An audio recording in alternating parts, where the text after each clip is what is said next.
majority in Parliament concedes the newly created districts are struggling to survive. Amidst vigorous protests from the minority, 39 new districts were created ahead of the 2012 general elections and 7 old ones were upgraded.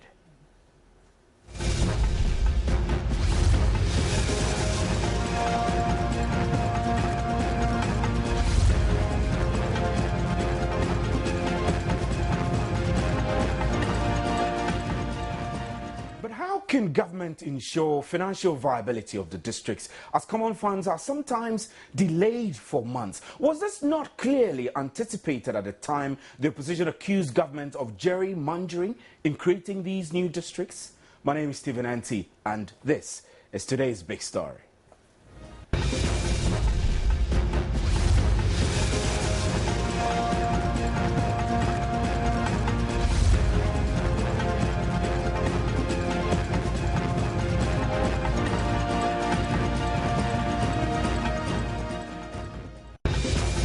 Rural Development in June of 2012 inaugurated 46 newly created districts across the country. Government of Ghana created the districts in conformity with subsection 2, clause 1 of the Local Government Act, which enjoins the president to create new districts in line with population growth.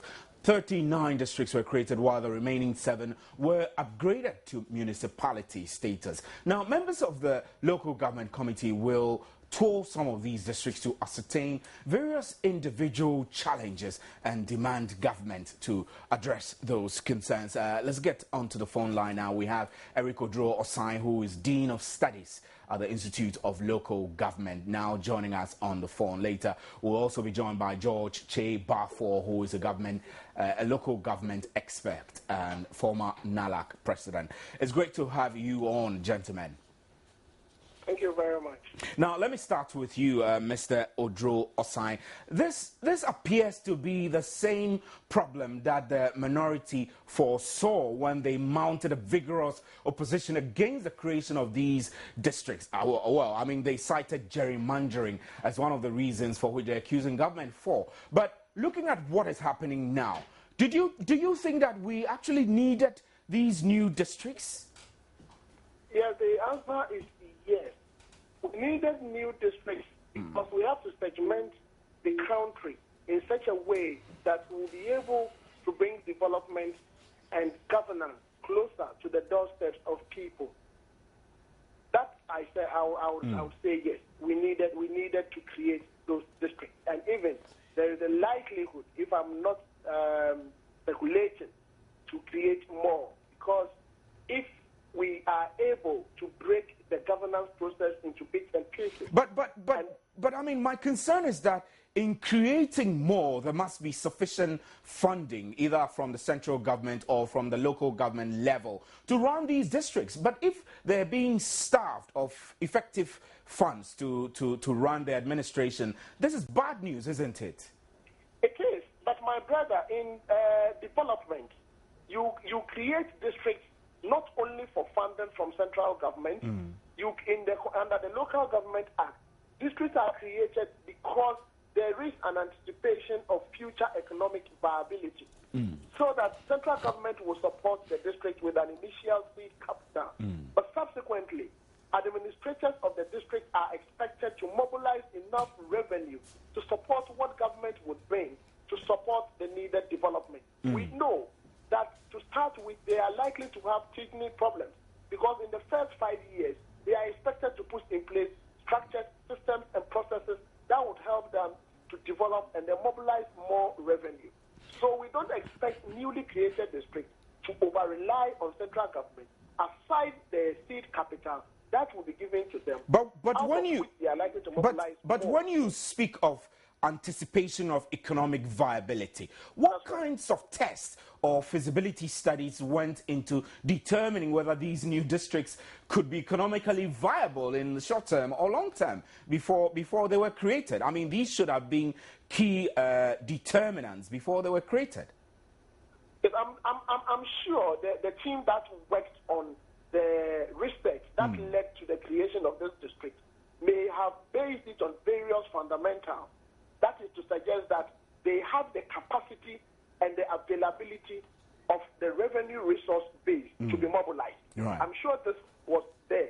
I wasn't part of the team, but I would have expected that this thing must be conducted so that a financial viability report would be available based on which they will be created. Now, when they are created, the administrators of these districts would then be handed over these projections based on which they would then roll out strategies to mobilize the revenue. Right. I'll have you hold. I have on the other line George Che Bafo, who is a local government expert and former NALAC president. So, George, thanks for joining us on today's big story. Here we are. We're faced with a situation where new districts were created. Not long now, they're struggling to survive because they're being starved of funding. Is this what you would have anticipated a new district or municipality to be experiencing in the short term of its existence? Well, and thank you very much, and greetings to your viewers. I think that some of us who advocated strongly against the creation of the new district, in the sense that it amounted to gerrymandering, have been vindicated. Because you see, if you critically observe the way the new districts were created, they were created in anticipation of a probable creation of new constituencies. And that was not in the interest of the district, of the country. If you look at the factors that ought to have been taken into account in the creation of districts, all of them were not taken into account. And for that matter, they were just creating for purposes of convenience. So now we have, as a country, we have come to terms with the reality. Because when government was creating the new district, the hula baloo was that it was going to source each district with 1 million Ghana cedis. And here we are, the districts have not even had their share of this Assembly Common Fund. So, I mean, it was anticipated that is a problem that we ought to face now. No, I mean, at the time the opposition, the MPP in particular, was vigorously against the creation of these districts, citing gerrymandering as the reason possibly government was creating these districts. We didn't have a doubt that rezoning and demarcation of districts was necessary if you were to give people the opportunity to run their own. Do you still hold the view that the demarcation, rezoning was not necessarily bad in the first place? Do you still think so? Well, you see, the point is that demarcating the country into smaller units for purposes of administrative, developmental, and political conveniences is not a bad idea altogether. But the way it is created, because clearly, if you study the constitutional provisions and the legal provision in Act 462, you realize that the Electoral Commission ought to have created constituencies. And if the constituencies were carved out, then we could have gone ahead as a country to create districts for the constituencies, because we could not have two districts in one constituency. That was the ideal situation. And the Electoral Commission sounded the alarm bell that it was going to create 30 new constituencies. And mind you, the creation of districts is supposed to be done by the president in consultation with the Electoral Commission. And the Electoral Commission ought to have undertaken some fundamental activities that it is enjoined to undertake by the law. It is supposed to do public consultation, taking into account geographical factors, taking into account some population threshold, economic viability, and other factors. But in this situation, government created the new district and it permitted the Electoral Commission to undertake its legal responsibility. So the Electoral Commission was stampeded to create 45 new districts instead of the 30. So that is where the problem is.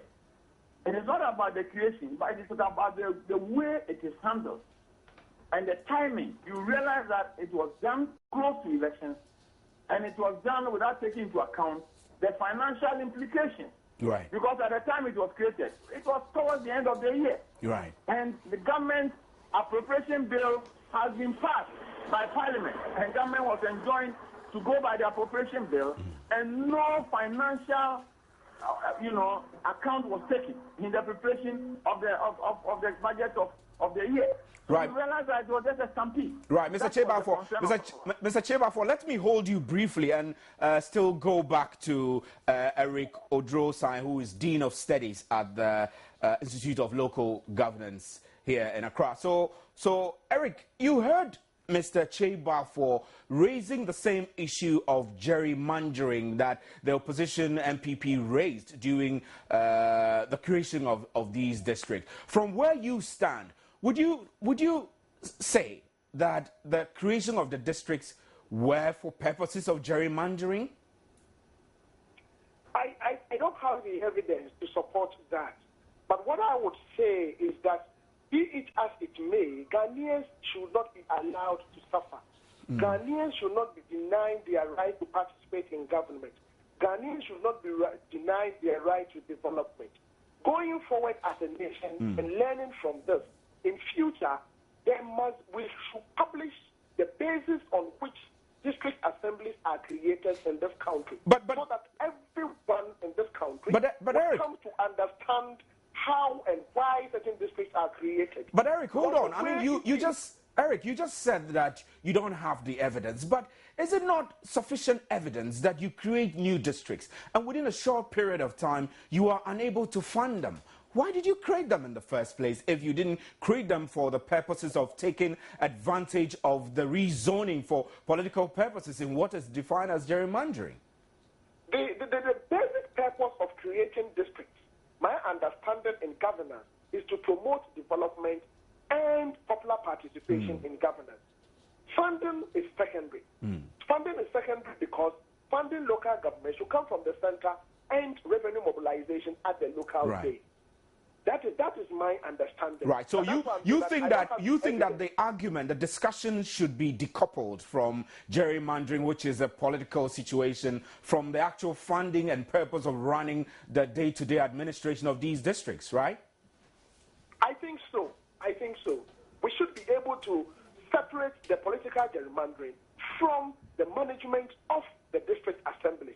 It may be true, if the evidence supports it, that it was created for the purpose of political gerrymandering. But at the end of the day, how do we resolve it in such a way that the average Ghanaian does not suffer out of this political gerrymandering, if that is the case? That is my point. Right. That the average Ghanaian deserves development, the average Ghanaian deserves to be involved in popular participation in governance.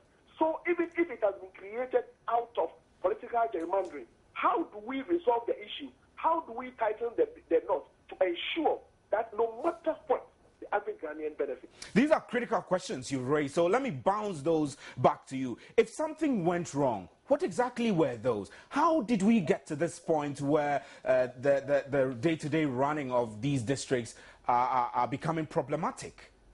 I think if something went wrong, from two angles.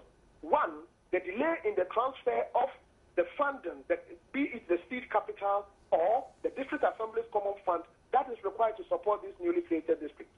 Secondly, the fact that maybe the basis on which they were created in terms of infrastructural assessment were not also accurate. Thirdly, the fact that the financial viability report has not been made available to the district administrators, or if it has been made available to these district administrators, it is expected that they will take it up and clearly devise strategies to increase the resource base of the assemblies so that they will be able to find their feet. Fourthly, I think these newly created districts were created from old districts. And these old districts were running a certain district development plan. Part of these district development plans were decoupled or segregated and given to these newly created districts. What have they been able to do about that one? We needed to look at that. And even added to that is the transfer of assets and liabilities. How were assets and liabilities divided between the old district and the newly created district? If we don't get this basis right, we'll continue to create problems for this district. But I believe that if we get all these things right, they can start from a clean sheet and then bring the needed development to the people. Eric, let me ask you, from the Local Government Institute, what role did you play in either advising government or advising the committees, the various stakeholders that worked on the creation of these districts? Were you involved in any way? No, the Institute's role was to build the capacities of the functionaries that are posted to this district. The Institute is not involved in the creation of district assemblies. We build the capacities of the functionaries to effectively manage the district to bring the needed development. And which capacities did you build? I mean, seeing that a few months after this capacity build up, the administration of these districts are crumbling already.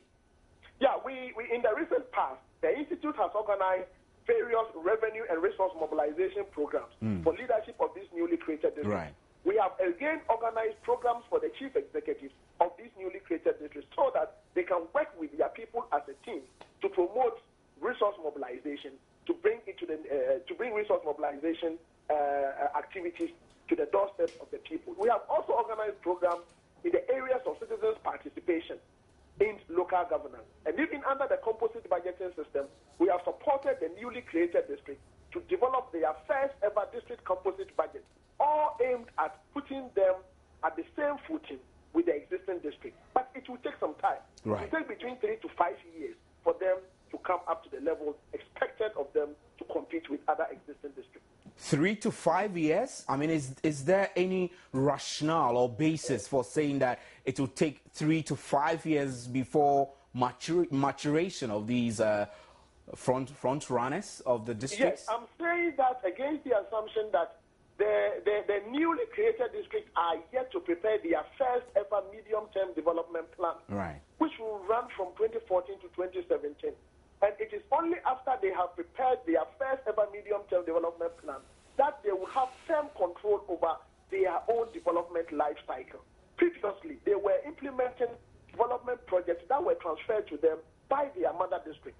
But now they are going to develop their own medium-term development plan. So after the implementation of this medium-term development plan, it will be enough for us to do a very good baseline assessment to establish whether they have arrived as districts in its proper sense or not.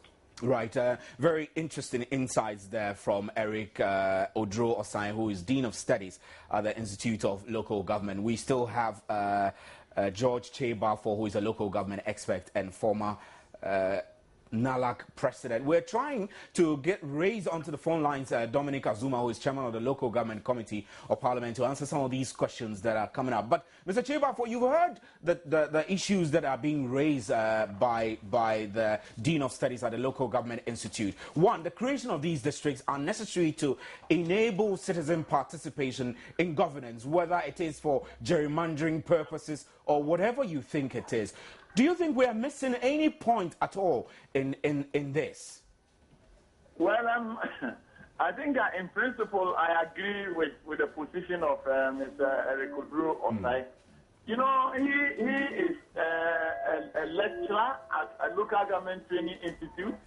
All the things that he has mentioned are things that the institute is supposed to do and have done. But I think that its bearing on the creation of the district is very minimal, because you see, it is not for nothing that the legal regime enjoins the president to consult the electoral commission in the creation of new districts. And certain fundamental principles have been embedded in the law.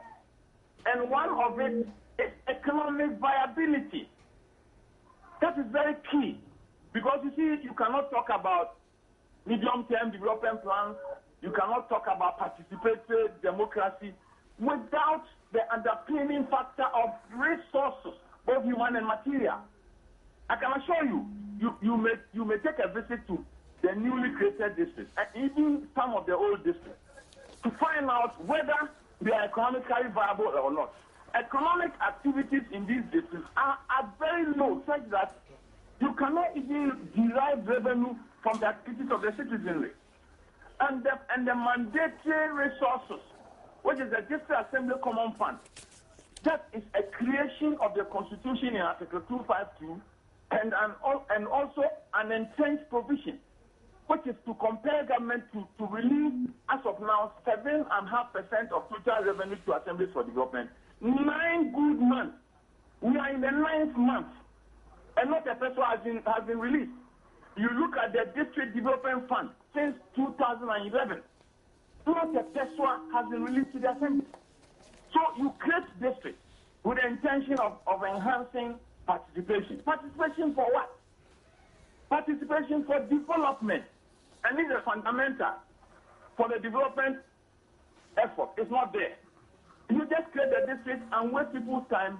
You even heighten the anxiety and the anticipation of the people.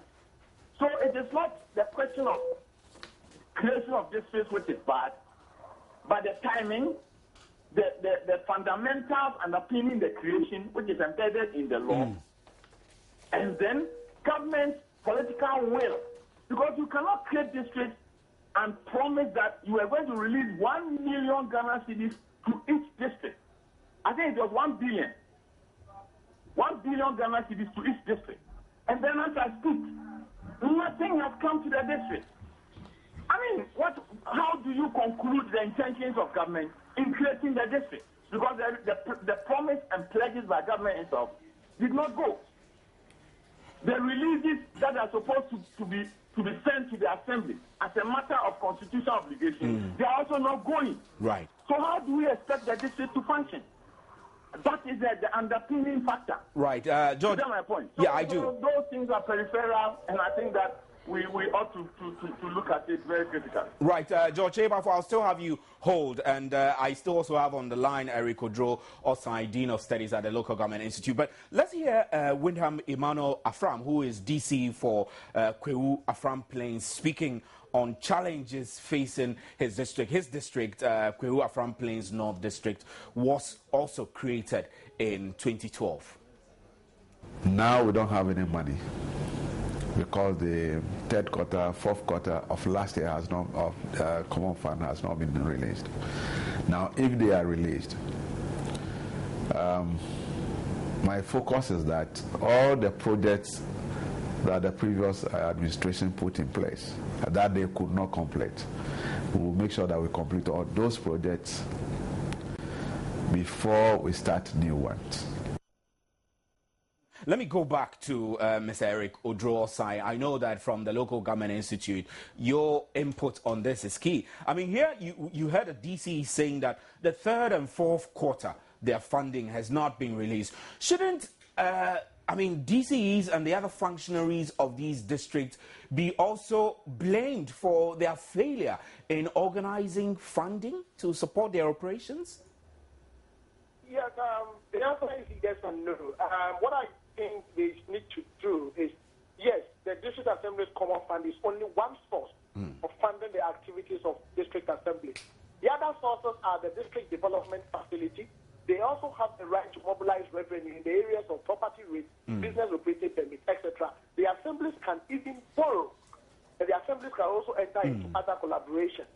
The KPI, or the key performance indicators for which the district chief executives are assessed, may include their ability to think outside the box and mobilize enough revenue to support what government would bring. So in that regard, they have failed.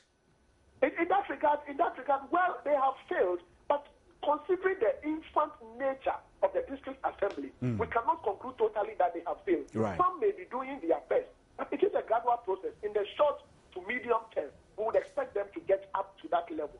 I think that Mr. Chebafo has a point that there is no point creating districts without adequately transferring the resources expected to support them to develop. But again, let us look at the other side.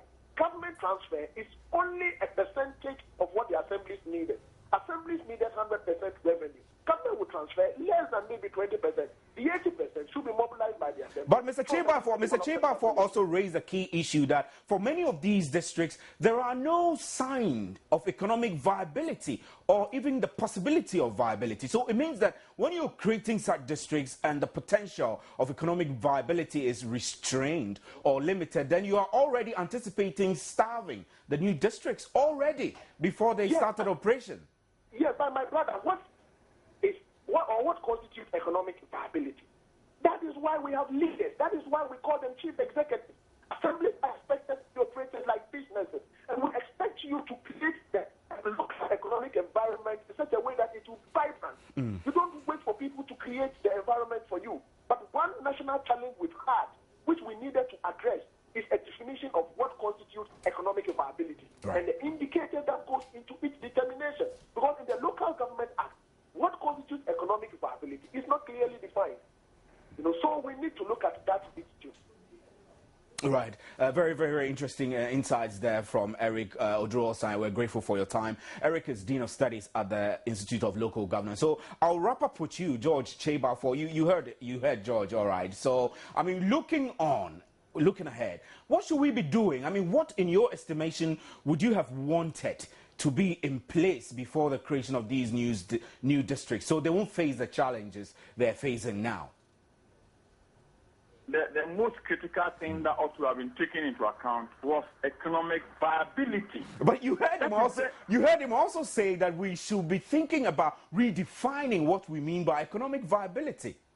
I agree with him. That is his assertion. But you see, those of us who are practitioners, as I speak, I'm a presiding member of an assembly, and I'm telling you that sometimes, the opportunity, the environment for you to think beyond is not even available. It's not even available. You go to Bumpuku, how many buildings are there to pay property rates? I mean, which investor is prepared to invest in Bumpuku, you go to a Sechafan place. I mean, the road is so bad, you can't even access the place. Right, so it means that many of these districts are already up against the wall, yes or no? Exactly. Right. And Mr. Cheba, just one point. Yes. He was talking about the fact that the economic viability is not defined. I think that I disagree with him from a point, because the functions of the assemblies are defined. The assemblies are the rating authorities, and they are supposed to collect taxes, rates, fees, and licenses. Rates, fees, and licenses. These are the revenue, the key revenue that is supposed to be derived from revenue mobilization to the assembly. So, in a way, it is defined. But which people are undertaking economic activities that are going to be rated to raise revenue for the assembly? Go to Gumpu, and go to a farm place and go and find out and the people, the activities of the people. They're not even getting what they can eat for the day. Yes, I can imagine. That's the problem. Thank you very much, George Cheba. We're grateful for your time. George is a local government expert and former president of NALAC. My name is Stephen Enti, and this is today's big story. We'll take a break and we'll be right back with the interactive segment. Stay with us.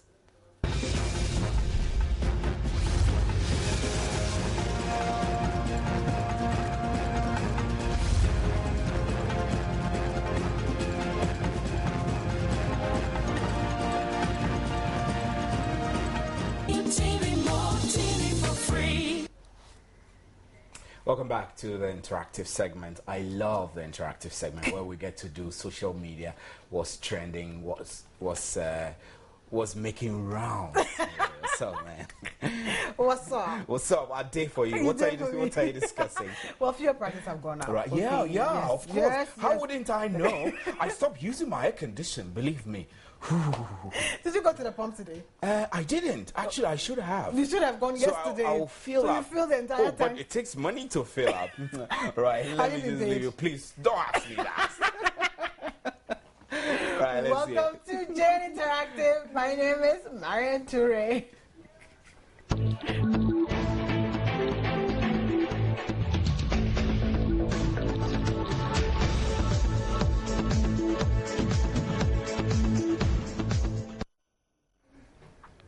So, welcome. If you're just joining us, you are at the right place at the right time. This is JN Interactive within today's big story. Thank you so much for joining us. And today, fuel prices have gone up by a whopping 7%.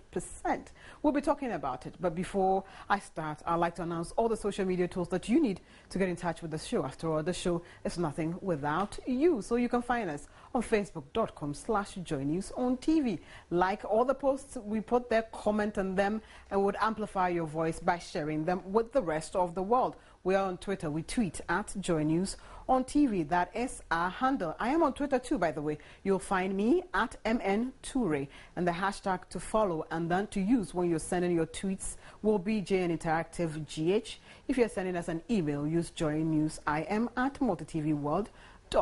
And our WhatsApp number, we are getting a very techy WhatsApp very soon, so we'll announce a new number starting from tomorrow. I'd like for you to take notice of that. But today we are still using 0260-518-801. But from tomorrow, like I say, we'll be using something entirely different. We will be changing your life on GN Interactive starting from tomorrow. And as always, GN Interactive is where tech meets news to set the agenda. So we're talking about its fuel prices are up again. If you are, driving, you have to increase your monthly or weekly fuel budget because you will be paying more at the pump. And I'm trying to project a story so that at least you'll be able to follow what I am also looking at right now, and the stories that are up. This one, you would find it on myjoyonline.com, and it's actually telling you what I am telling you now, that fuel prices have actually gone up and you will be paying more. But then if you slam in a trotro, please be ready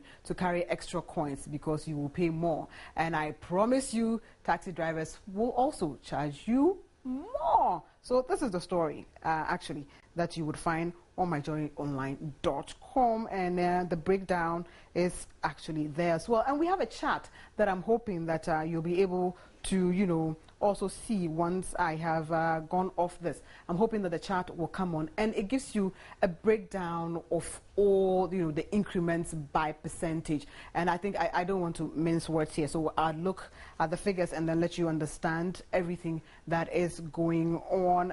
Petroleum, now, okay, premium, it has gone up.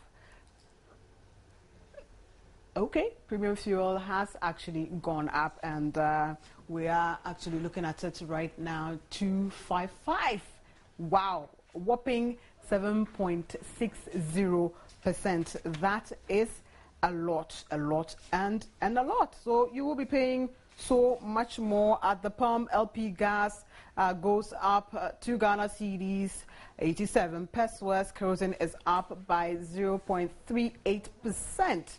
And it would actually be selling at I'm hoping that I can see this. Yes, at 261 Ghana cedis. So bear in mind that if you're also using LPG, it has gone up by 4.74%. And they are some of the things that we actually use: premium kerosene, and then LP gas, and then premix also for fishermen.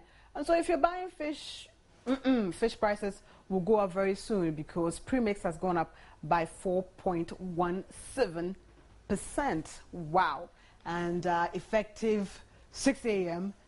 today, that is exactly what is happening to you. If you haven't, already noticed, then at least I am telling you that right now. But, our pay hasn't gone up one bit. And it appears as if today is the first, but some people haven't even been paid yet. And so whatever you're going to budget, you have to make sure that you add all of these things, to it as well. It's really, really, really amazing. But, we always go out there to solicit your views and ask, what you have been thinking. Sarah was out there this morning and, this afternoon, in fact, and she'll be bringing you 2 different perspectives, one from the driver's perspective and one also from, passenger's perspective. And we will also be asking the right questions to the authorities to actually explain all of these issues to us. We'll go take our first video blog. Sarah has actually been asking the drivers how this is going to affect them. We'll take our first video blog. Fuel prices today have been reviewed upward by the National Petroleum Authority, effective today. What are your opinions on this issue? And how are the drivers being affected as well as passengers? Let's find out. Because of some of the passengers, they think that we have increased our fare, so they don't want to join the taxi. So a lot of them are moving to join trotro. so it affected a lot. You should tell us the reason why they increase the fuel, because we're not going to increase the transportation first, and they just increase it. So we want to know the reason why they increase the fuel. Definitely it will affect me. You see, some of us are family members. And then if you are charging the old prices, and then they have reviewed the price almost about 3 or 4 times. We have really increased it. How are we going to do? It brings suffering to the masses. You understand? To bring suffering to the masses. The government should be very careful. Right now, they are starting making noise about the drivers. They say the driver is a cheat. And then the driver also says it's not a cheat. Of course, because the price is not standable to say that it is issue. And then thereafter, some new people are coming from village to come. So if you say that the price is 1 cedi 50 pesos, you're not allowed. They say that the price is 1 cedi 40 pesos. And then they are bringing some noise and then bringing fighting to mates and drivers, and then other people are here. So they are facing more problems here. Now they are charging the old fare. There's nothing we can do about the increase of the fare. But we have heard that from our branch, from our region, that next week, Monday, they are going to fix a new price for the transport. So we are waiting for them.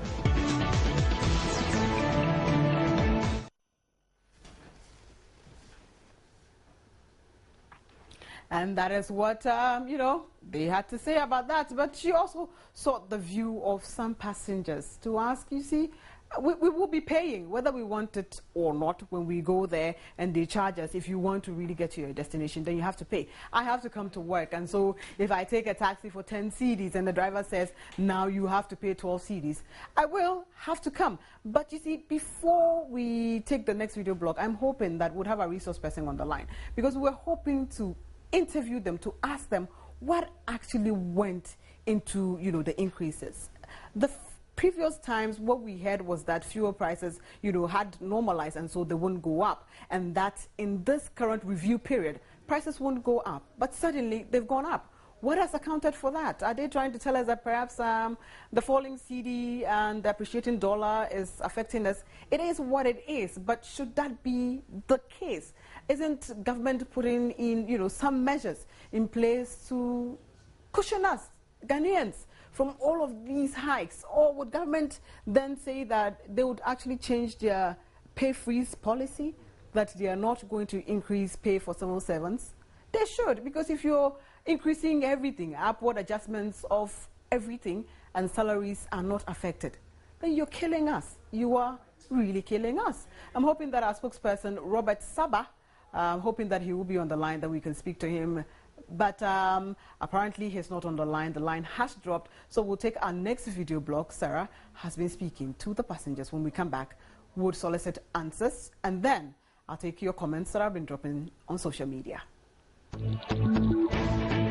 It affects us economically.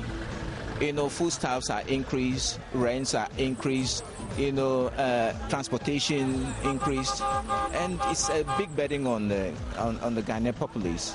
So we are asking the government to do something about it, because it's very fundamental to our survival in this country. To affect the passengers, because as you can see, our salary is not somehow okay for us.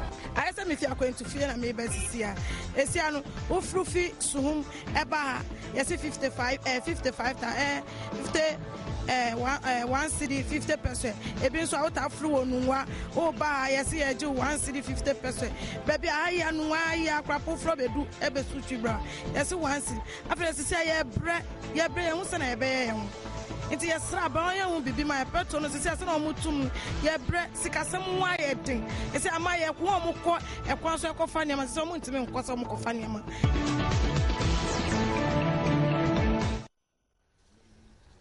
So, Mr. Saba is on the line. Hello, good evening. Good evening. Welcome to JN Interactive. Thank you. You actually speak for the GPRTU. We want to know, what is the damage? What should passengers actually expect?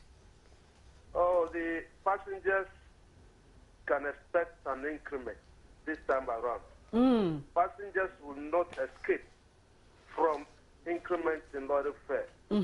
This is not our making. If Ghanaians could recall, last, February, January, when we increased the lorry fare by 20%. That was on the 27th of January.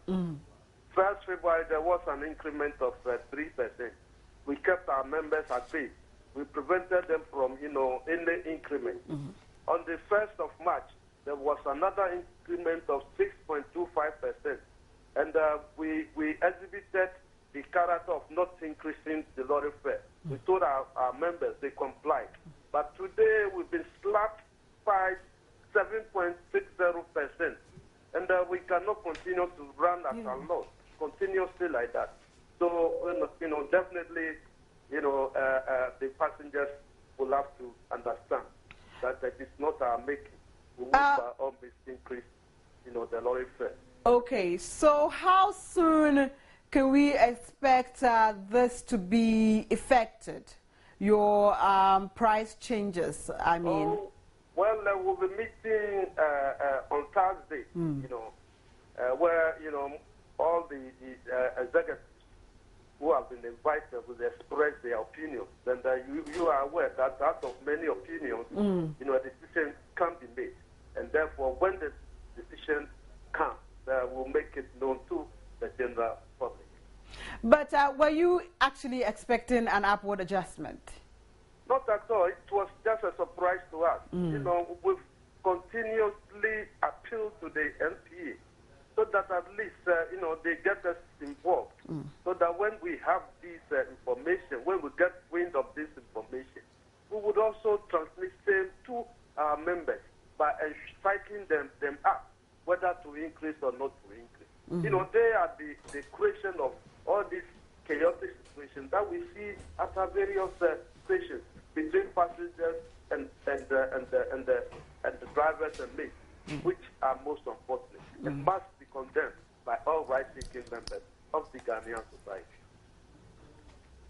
Right, but I'm wondering, perhaps would be a fruitless plea, but couldn't you hold on a little bit? Oh, well, what do you call it? When we went to the filling stations, right away they were demanding the new increment, and therefore we cannot wait either. Okay, thank you very much, Robert. You actually speak for the GPRTU. Thank you so very much for actually sharing insights into that. So if you're just joining us, fuel prices have gone up. Starting today. It actually started at 6 a.m. And so if you've actually, bought some fuel today, then you would have actually felt the pinch in your pocket. And what the GPRTU is also saying is, hey, brace yourself because they would increase prices. And I'm sure that perhaps some people have already increased their fares, especially the taxi drivers who are just roaming about would say, hey, we have actually waited and waited a few times now.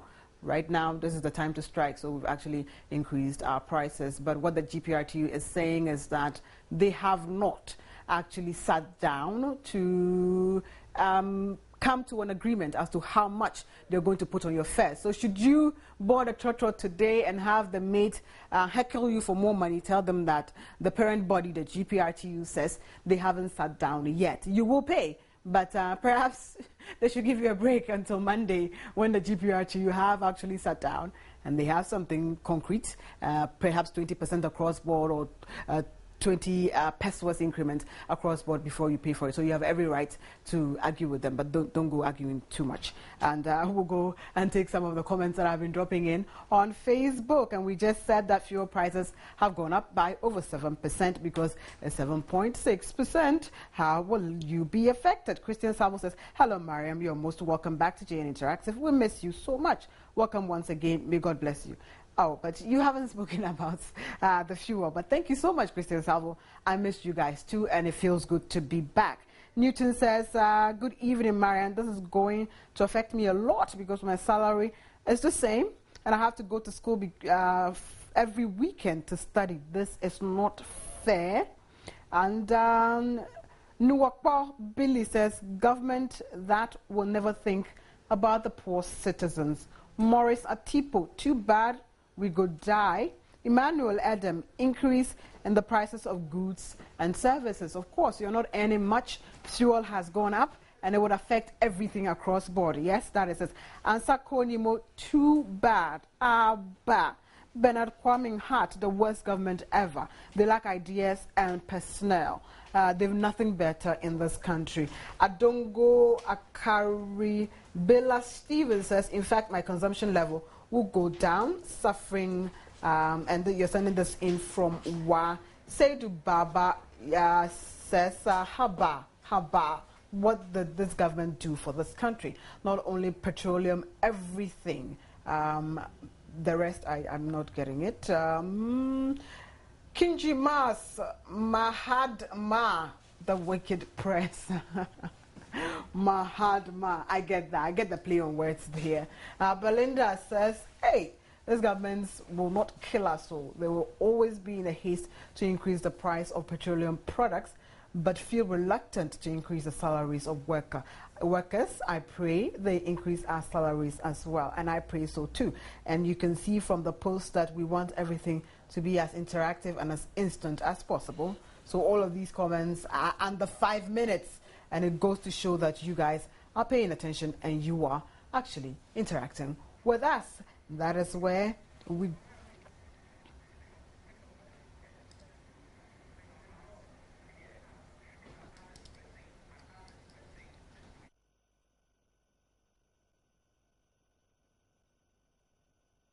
Okay, but before I drop off and then have Stephen Ainty, join me, there's actually an art depicting the current plight of Ghanaians, and I'd like to share this with you. Please pay attention.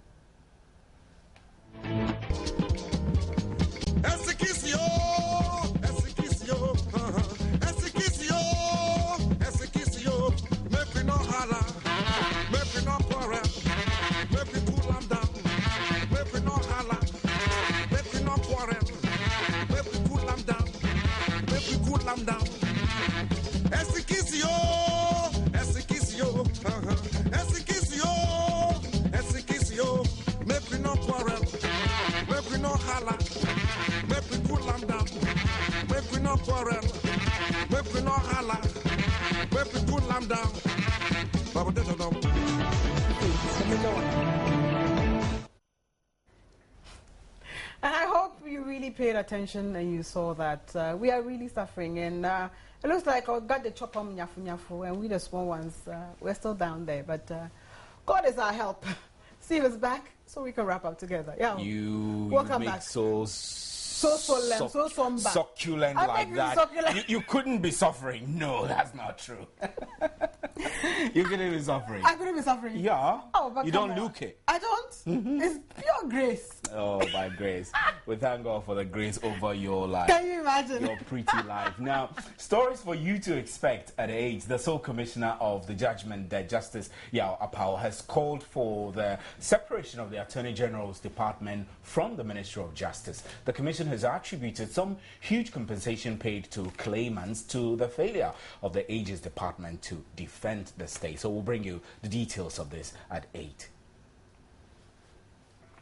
And also to expect in news at 8, Finance Minister Seth Terkper has reiterated a number of measures being implemented by government to improve the economy, assuring that it may take more than a year for the benefits to be felt.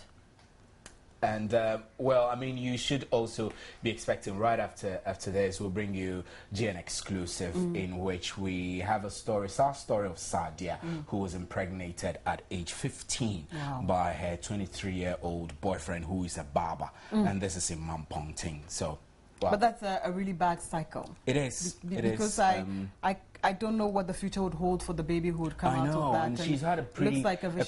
Nice baby girl, I mean, after the ordeal. But the challenges are that we don't know whether there is any criminal offense of defilement on the part of the boy, but hey. Because she's underage. Yes, this is GN Exclusive comes right after. So thanks for staying with us here on Joy News, TBS, today's big story, and then Joy News Interactive. Yes. My name is Stephen Ainty.